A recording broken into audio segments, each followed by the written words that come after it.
Salam sukses.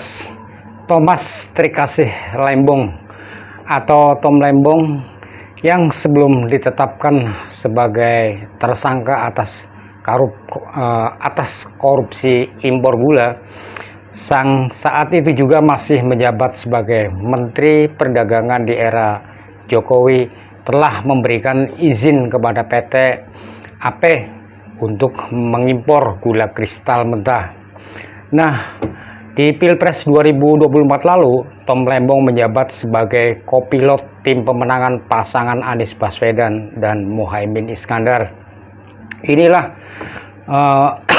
awal mula terungkap kenapa LBP Luhut Binsar Panjaitan yang kala itu menjabat sebagai Menteri Koordinator Bidang Kemaritiman dan Investasi semprot keras Tom Lembong setelah Tom Lembong dicopot dari Menteri Perdagangan yang saat itu sebagai Kepala Badan Koordinasi Penanaman Modal atau BKPM. Saat itu Tom Lembong berkoar-koar membongkar bobroknya pemerintahan era Jokowi. Nah, dari sinilah hingga akhirnya Luhut panjang lebar semprot Tom Lembong melalui video yang diunggah lewat akun Instagramnya. Kira-kira kalimat Luhut di Instagramnya adalah seperti ini. Ini saya titip pesan pada Tom, Anda walaupun sudah tidak berada di pemerintahan lagi, jangan menceritakan yang tidak baik soal pemerintahan. Karena padahal yang kau ceritakan itu tidak sepenuhnya benar di luar sana.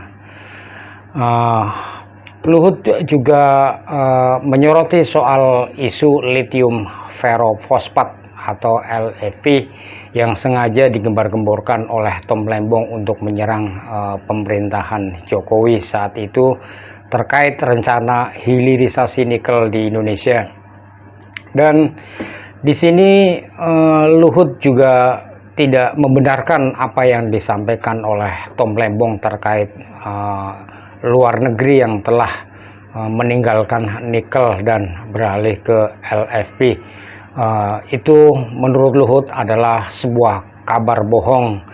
Begitu juga dengan Tom Lembong yang sempat berseloroh pada saat namanya disebut Gibran beberapa kali di debat Cawapres lalu, dan Tom Lembong juga mengatakan kalau Gibran mungkin kangen pada Tom Lembong yang tentunya karena selama 7 tahun buat contekan nulis pidato untuk bapaknya Presiden Jokowi. Rindu mungkin karena saya sekarang tidak ada di situ lagi, katanya. Inilah momen Luhut geram dan semprot Tom Lembong yang akhirnya terbukti Tom Lembong kini berakhir di penjara. Lalu seperti apa semprotan Luhut pada Anies dan anak abah ini? Inilah videonya. Beriman, selalu berpegang teguh kepada moralitas dan etika. Ketika Tom Lembong berbicara tentang profil Anies Baswedan. Nah, kemudian nerusin yang disampaikan Tom tadi. Jadi bagi saya, kita, Tom dan lain-lain, yang penting itu tadi yang disampaikan, membuat kita ini punya kesiapan. Apa sih kesiapan itu? Punya kompetensi, yang tadi disebutkan, punya skill, punya karakter. Jadi ada karakternya. Karakternya apa? Karakter kerja keras, kerja tuntas, ulet, tangguh. Itu karakter kinerja. Lalu karakter moral. Apa karakter moralnya? Jujur, berintegritas, rendah hati, menghormati orang. Itu karakter moralnya. Ya Allah, orang korupsian sampai triliun-triliunan, bujuk buset. Terus, lu makan duit negara, lu makan duit rakyat. Entar juga kalau udah ketangkep mah pakai rompi oren lu. Apa yang membuat seseorang itu dipercaya? Nomor satu, dia punya kompetensi. Kalau tidak punya kompetensi, nggak dipercaya. yang buat orang itu dipercaya apa? Kalau berintegritas, integrity. Dengan ada integrity, maka saya akan tahu yang dia katakan adalah yang dia perbuat. Itu utuh. Yang dia pikirkan adalah yang dia katakan dan yang dia perbuat. Itu.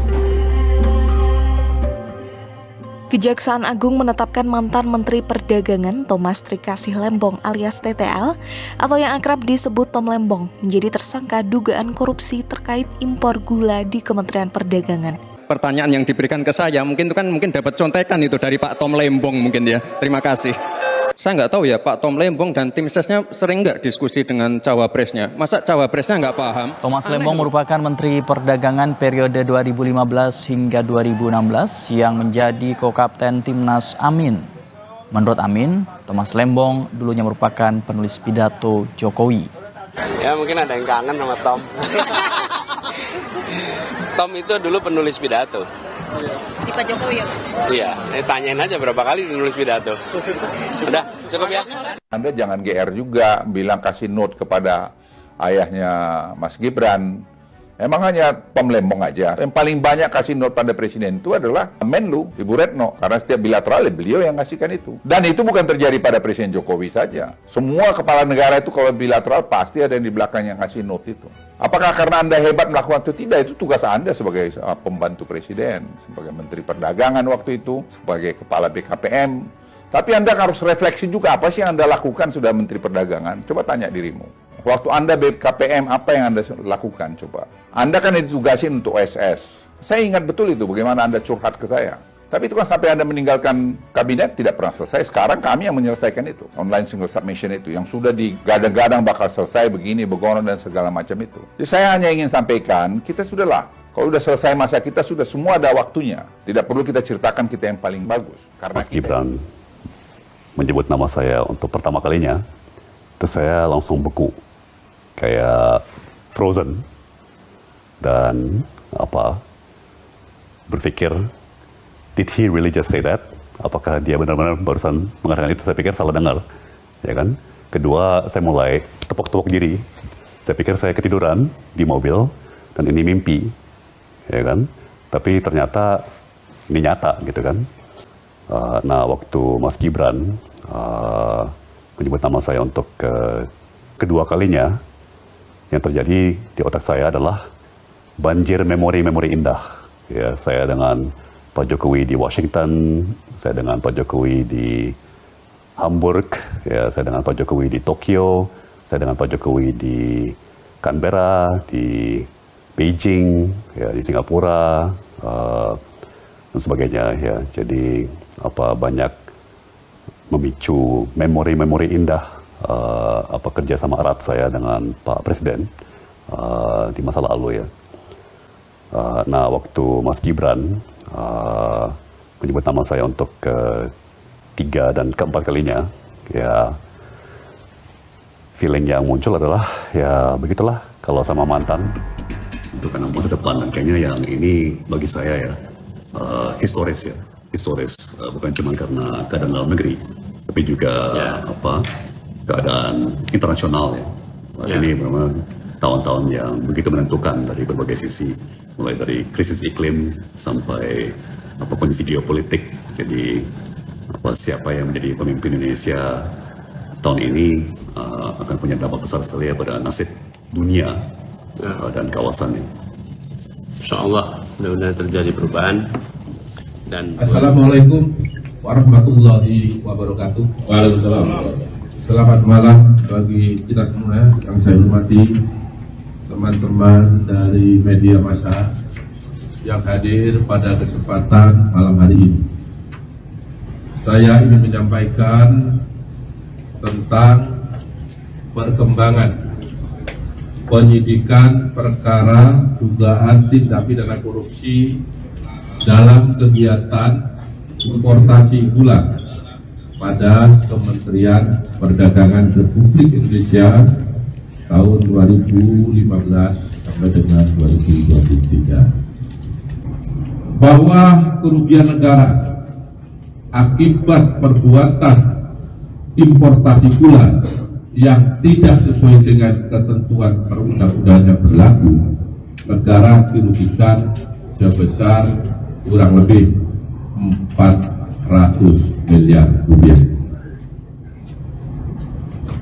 Bahwa selanjutnya pada hari ini Selasa 29 Oktober 2024, penyidik pada Jaksa Agung Muda Tindak Pidana Khusus Kejaksaan Agung Republik Indonesia menetapkan status